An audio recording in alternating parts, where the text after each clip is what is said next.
up on this Thursday edition of Newsline at Noon. Satellite images indicate North Korea may have restarted its plutonium-producing reactor at the Yongbyon nuclear facility.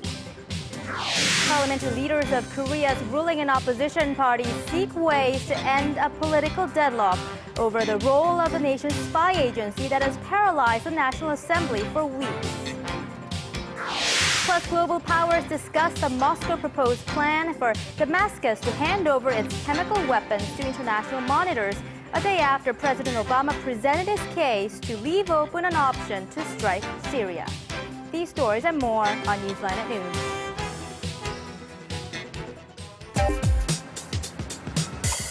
Where's the best place for bibimbap?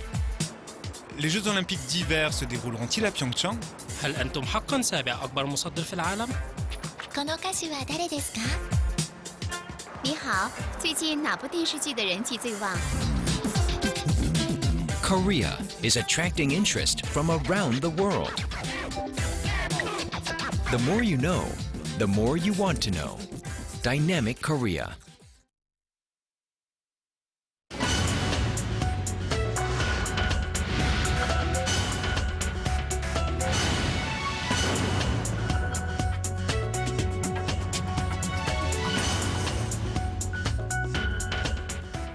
Thanks for joining us. You're watching Newsline at Noon. I'm Choi Yuson in Seoul. Very good to have you with us. I'm Mark Broom. Despite recent signs of an improvement in inter-Korean relations, North Korea may have restarted a reactor at its Yongbyon nuclear facility. Now, in the past, the facility produced weapons-grade plutonium and was used by the North as a bargaining chip in negotiations, and concerns are rising that the scenario could be played out again. Our Kim Min-ji has more. The two Koreas may be back on a path of improving relations, but denuclearization of the Korean peninsula may still be a way off.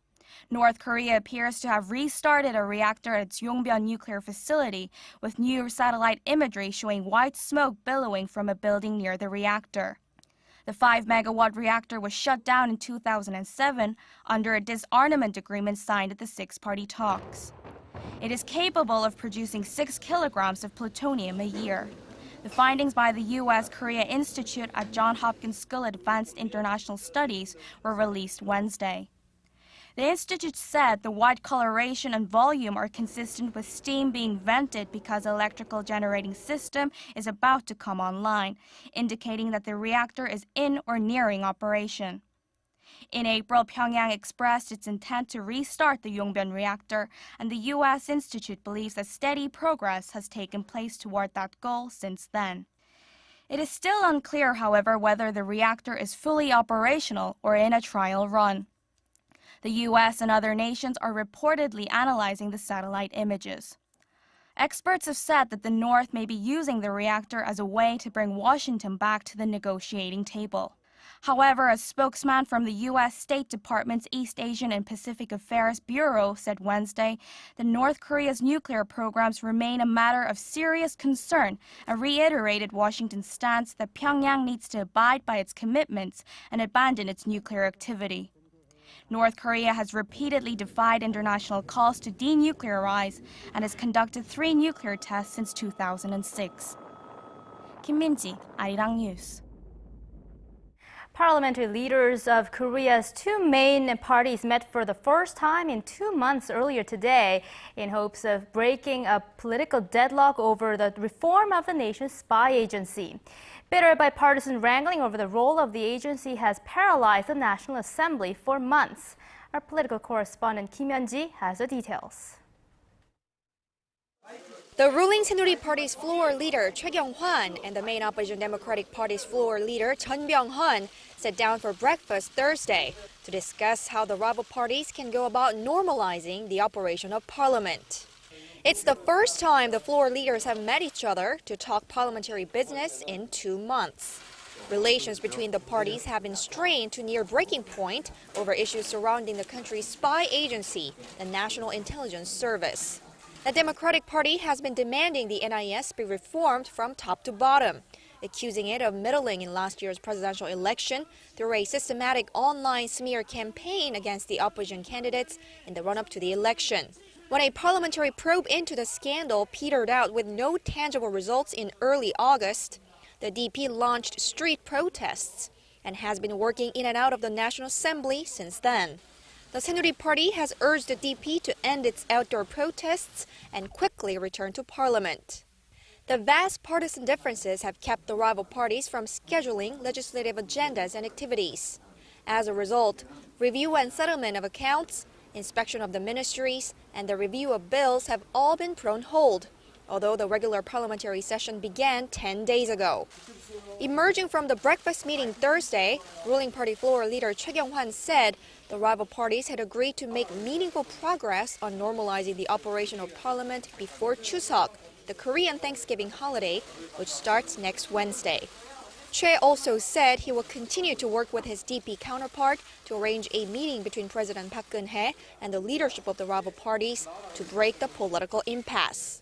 The DP has been demanding President Park apologize for the NIS scandal and take a tough stance on the issue of NIS reform. Kim Hyun-ji, Arirang News. Korea Central Bank has left its key interest rate unchanged at 2.5% for the fourth straight month in September. The Bank of Korea's decision, which was widely expected, was made at its monthly monetary policy meeting a couple of hours ago.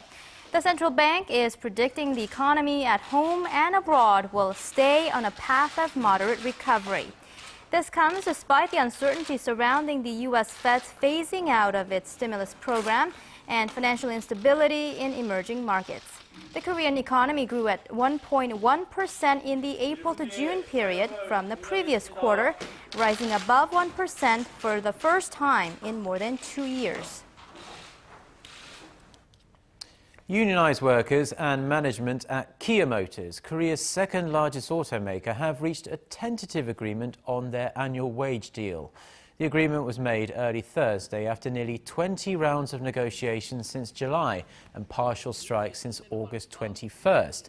If Kia's unionized workers approve the agreed terms at Friday's scheduled voting, they'll be in line for a 5% raise in basic monthly salary, as well as other bonus incentives, along with improved social benefits similar to those offered to workers at Kia's affiliate Hyundai Motor. The union strikes since August have caused Kia Motors production losses totaling nearly $400 million. The Education Ministry will revise 8 sets of high school Korean history textbooks after some progressive lawmakers and scholars said the texts were too right-leaning and even contained factual errors.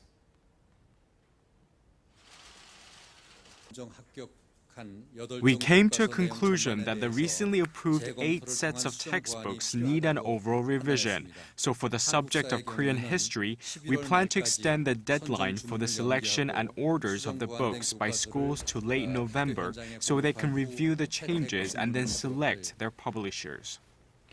Critics say some textbooks have overlooked facts about Japan's colonial rule of the Korean Peninsula, intentionally leaving out certain elements. For example, one textbook describes that in Gyeongsang, which is now the Seoul region, many Koreans lived in the northern districts while the Japanese lived in the southern region.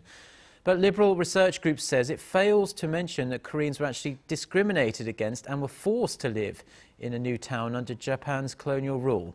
The Education Ministry says it will also look into the textbook approval process.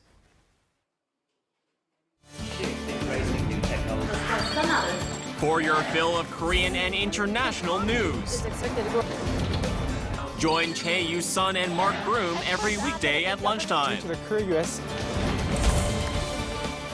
Newsline at Noon. Plenary session this Wednesday and vote on the government restructuring bills. As the bloody conflict in Syria rages on, envoys from the 5 permanent members of the UN Security Council are meeting to discuss Russia's plans to put Syria's chemical weapons under international control.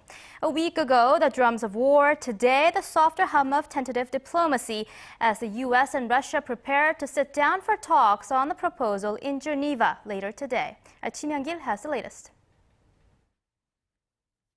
The death toll from the civil war in Syria is rising in the order of hundreds every day. But the United States says it's taking its plans for a military strike against Syria off the table, for now at least, and will hold discussions with Russia on its proposal to bring Syria's chemical weapons under international control. Given Congress' general disapproval of military action, the U.S. has been forced to take the Russian initiative of finding a diplomatic way to resolve the crisis. We're going to work with the Russians, and it would be irresponsible not to explore this potential diplomatic resolution of this very serious matter. Envoys of the 5 permanent UN Security Council members are meeting in New York to discuss plans to put Syrian chemical weapons under international control. France, the US, and Britain are eager to frame a draft resolution under which Syria would face military action if it fails to meet its obligations. But Russia, a staunch ally of the Assad regime, says that is unacceptable. UN Secretary General Ban Ki-moon says he hopes the Security Council will play an effective role in resolving the crisis. I hope that the current discussions related to safeguarding Syria's chemical weapon stocks will lead to the Security Council playing an effective role in promoting an end to the Syrian tragedy. U.S. Secretary of State John Kerry will meet with Russia's Foreign Minister Sergei Lavrov in Switzerland Thursday for more discussions of the Russian proposal. The State Department has also confirmed that Kerry will meet UN Arab League Special Envoy on Syria, Lakhdar Brahimi, during his stay in Geneva. And as the likelihood of imminent U.S. military action fades away, activists in Syria say the Syrian government has resumed airstrikes against rebel-held positions. Kim Young-gil, Arirang News. With all the focus on President Obama's handling of the Syria crisis, his decision to put off military strikes has given him some time to work on his hefty domestic agenda that includes budget fights, planned tax hikes, immigration, and choosing a new chairman of the Federal Reserve. Obama has until the end of the month to agree with Congress on legislation to keep federal agencies funded or face a government shutdown. Then, in mid-October, Congress needs to raise the country's debt ceiling to prevent chaos on financial markets. This looks likely to go down to the wire as Republicans want to use the deadline to extract concessions from the president over his signature health care law known as Obamacare. Obama also has to pick a candidate to succeed Fed Chairman Ben Bernanke, whose term ends in January. President Obama has marked the 12th anniversary of the September 11th terror attacks with a moment of silence at the White House. Wednesday was a day of remembrance for Americans, with the president paying special tribute to nearly 3,000 people who lost their lives at the World Trade Center, the Pentagon, and Pennsylvania on that fateful day. Speaking to a crowd of dignitaries and families of the 9/11 attack victims, President Obama said the use of force is not the only way of defending security. The president later visited the Pentagon and paid tribute to the 4 Americans, including the former U.S. ambassador, who were killed in an Islamist militant attack on a U.S. diplomatic facility in Libya last year. None of the assailants have been arrested or brought to justice. iPhone or iFlop. Apple is on the ropes after the release of a rather underwhelming new iPhone models which fail to live up to expectations both in terms of price and hardware. The company's shares tumbled 5.4% Wednesday to just over $469. Apple's new iPhone 5S and the cheaper multicolored iPhone 5C have drawn mixed to negative reviews from consumers and investors alike.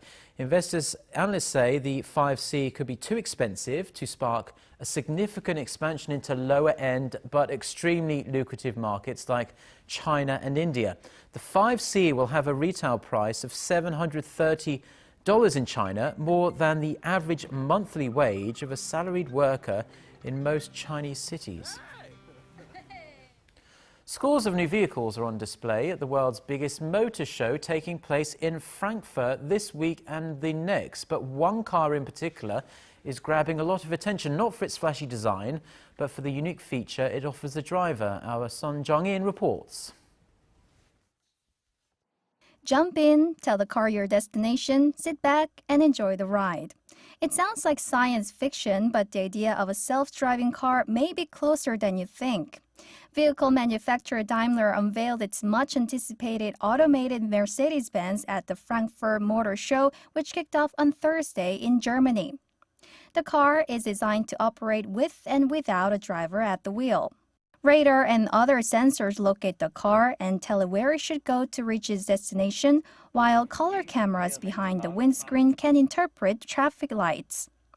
In addition to hands-off driving, experts anticipate the vehicle could have additional benefits, such as better fuel economy and a safer driving experience, as car crashes are mainly caused by human error. It has some real benefits overall to society with the area of safety, an area that auto companies continually struggle with to make the cars as safe as possible. So I think at the end of the day, there is a real opportunity for this to be a key element of society. But before the driverless car is available to consumers, there are still a few issues to be resolved. Of course, we have to discuss with the regulators around the world what is allowed. Based on the current rules, we cannot go autonomously, and with these projects, the Better Benz Drive, we have now started a discussion with the overall regulators. With rivals such as Audi, Volvo, and BMW also developing their own autonomous cars, Daimler is hoping to get a jump on the competition by having its full autonomous vehicle available to consumers by 2020. 손정인, Arirang News. Korean films have continued to pull in record ticket sales in recent years, and just last month, that number reached an all-time high thanks to stronger plot lines and bigger budgets than ever before. Our cultural correspondent Park Ji-won reports on the Korean film boom. From the global sensation Snowpiercer by award-winning director Bong Joon-ho to the action thriller The Terror Life and the mystery thriller Hide and Seek, Korean films continue to pull viewers into theaters. And just last month, ticket sales for Korean films hit an all-time high with more than 21 million admissions. Ticket sales for all films increased by 20% last month compared to the same month the year before, going from some 24 million to over 29 million. But it was Korean films that drove the increase. Ticket sales for Korean films were at 17 million in August 2012, but by the same month this year, the figure had gone up to more than 21 million, an increase of nearly 30% in just a year. That's more than 75% of all tickets sold in Korea in August. During the same period, foreign films saw a decrease of 0.7%, going from 7.2 million tickets last year to 7.1 million this year. Director Bong Joon-ho's English language debut Snowpiercer has been at the forefront of the recent box office boom, garnering ticket sales of over 9 million since it opened at the end of July. The mystery thriller Hide and Seek and the action thriller The Terror Life have sold over 5.5 million tickets each, both in less than a month or two after their release. Viewers seem to be more attracted to the recent spat of Korean films. These recent box office hits show that Korean films can deal with a variety of subjects and genres, instead of covering the same old subjects. And that's one of the main reasons for the box office successes. Kim Young-gi, a researcher for the Korean Film Council, also said the public's interest in cultural events and products has increased over the past few years, and that has also contributed to the increased number of moviegoers in the nation. Park Ji-won, Arirang News. With Korea's 5-day Thanksgiving or Chuseok holiday fast approaching, the nation's postal workers are scrambling to make sure gift sets and other presents make it to their destinations on time. Our Song Ji-san went to the biggest sorting center in the country to see how our holiday mail gets from A to B. Tens of millions of Koreans will head to their hometowns to gather with their families next week. But a gesture of their love often arrives before they do. Trucks full of boxes from Central and Eastern Seoul arrive as the sun sets, and the boxes are put onto the conveyor belt. Each box is scanned, and put onto designated trays, which move 150 meters per minute, to be dropped at their destination lane, all in less than 3 minutes after being taken off the truck. At this busiest time of the year, over 1 million packages are delivered each day nationwide, and up to 2 million packages are checked in each day. Now that's the triple the amount of a regular day. For the 2 weeks before the Chuseok holiday arrives, the state-run Korea Post estimates that 13 million packages will have been delivered around the nation. That will be the highest it's ever been, up 16% from last year's Chuseok. To have them delivered on time, part-timers are recruited in mass numbers. Even administrative office workers all called in fill in the hours in between. Around 60 people work on a shift, but we have an extra 120 working these days. Office workers temporarily fill in the remaining hours of the workers here. It's greatly needed because we usually get 150,000 packages a day, and we get twice that amount this time of the year. So what's the most challenging part of handling so many holiday gift boxes?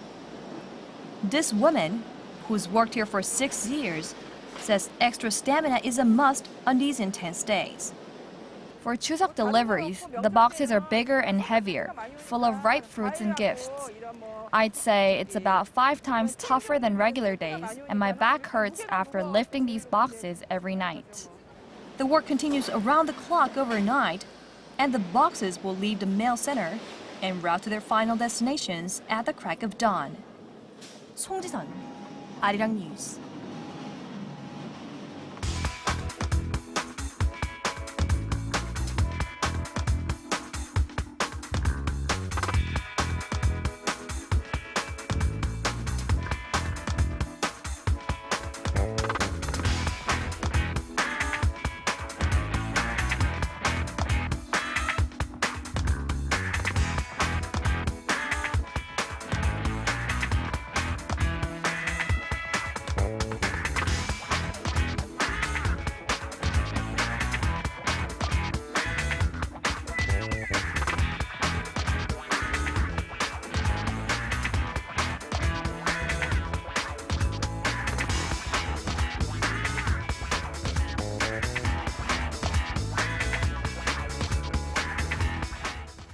Well, Mark, why don't we check on the weather now with our Chian at the weathercast at the weather station here in Arirang. What's happening here? Good afternoon, Chian. Good afternoon, guys. Well, isn't it getting harder to wake up in the morning these days with the weather getting so much cooler? Yes, it's pretty hard to get up. Just 1 month ago, it was so hot, wasn't it? Pretty hard to get to sleep. Right. But it's nice. I like the cooler weather now. It makes it easier to get to sleep, of course. It's good now, but I know that it's going to get chillier and darker soon, so which means it's going to be more difficult to start a day. I know. I'm afraid of those winter morning hours already. Well, doctors say the ideal amount of sleep is 7 hours a day, and even though our sleep schedule may seem to be controlled by alarm clock, they are actually controlled by our internal clock, and that's what affects our natural daily rhythms and the quality of our sleep. So let's try to stick to a regular sleep schedule and daily routine. Well, aren't we having some unstable weather this week? We kicked off with the week with the cloudy skies, and then the rain clouds moved in, dropping showers on us. And we're supposed to have some sunshine today, but it's actually raining in some cities down south. And but it's actually going to let up towards the midday, but it's going to rain again tomorrow as well. Well, daytime highs are supposed to be a tad higher than yesterday, but it doesn't feel so much different today. Well, we have another rainy day nationwide in store for us tomorrow, and the rain will linger till Saturday night. So if you're planning to do any shopping for the upcoming Chuseok harvest holiday, Sunday is likely to be the best day for it. With that, let's take a look at today's readings. Now, the capital will rise to 26 degrees Celsius, that's 79 degrees in Fahrenheit, and the afternoon highs in Gwangju and Busan will all get up to 28. Now, let's see how other regions are looking. It looks like Jeju will enjoy a nice mild weather today, while Daejeon and Dokdo will top out in the mid-20s. Now, that's all for Korea, and here's the global forecast for viewers around the world.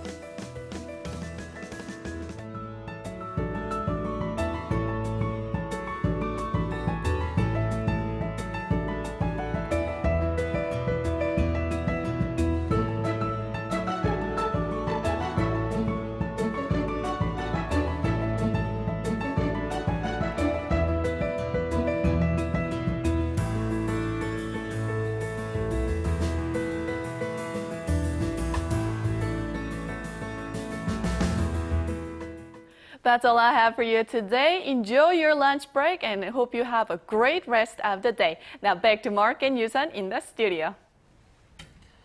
Well, thank you ever so much, Jion, for the weather there. And that's it from us. Those are the stories we're following at this hour. And Mark and I will be right back here tomorrow for up-to-the-minute news coverage right here on Newsline at Noon.